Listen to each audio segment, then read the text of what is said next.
Happy Labor Day. I'm here in Toronto and excited to celebrate Labor Day with our members in CWA Canada and the Canadian Media Guild. Both the US and Canada share Labor Day. There's been a lot of dark moments in the year since our last Labor Day. Journalists are under attack and harassed in Canada, the US, and around the world. We face assault on social media and in our inboxes, and we just want to do our jobs.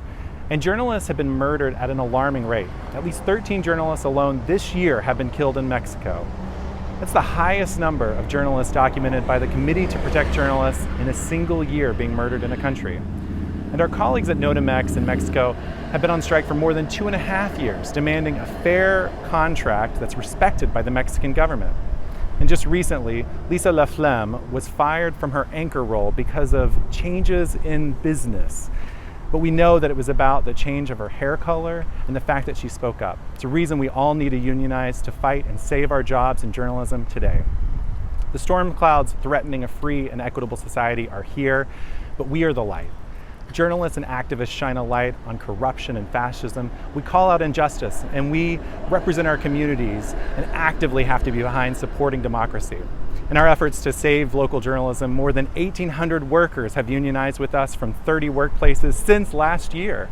And that includes Change.org here in Canada, the New York Times Tech Group of software developers, graphic designers, project managers, Oxford University Press, the ACLU of Virginia, the Bozeman Daily Chronicle in Montana, The Hill, Daily Kos, Bangor Daily News in Maine, One Fair Wage, Public News Service in Minnesota, Warehouse Workers for Justice, Kit Record Courier in Ohio.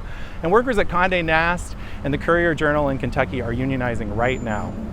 We built a strong movement with about 7,700 workers joining us in the last 5 years, and we are waking up. Right now, workers are organizing strikes. Hundreds of Gannett workers walked off the job a couple of weeks ago, and 4 days ago, the staff at the Indianapolis Star walked out demanding a fair contract. We've escalated to powerful strike authorization votes at the New York Times, at the Morning Call in Allentown, Pennsylvania, BuzzFeed News, Ziff Davis, at the Miami Herald, where they recently won a first contract. We're putting pressure on the boss, and we're demanding respect in our jobs. News Guild members continue to advance pay equity fights at the Tribune, Gannett, the Washington Post, and many other places. We're fighting for equity, inclusion, a fair shake. We're also fighting to save local news across the continent. Not only do we have thousands of journalists organizing unions, they're also working hard to find local owners to save their jobs and fight hedge funds like Chatham Asset Management controlling Postmedia and McClatchy, and Alden Global Capital taking over Tribune. We're fighting at the FCC to fight Standard General from taking over Tegna, a local broadcaster in the US that is intent on cutting jobs.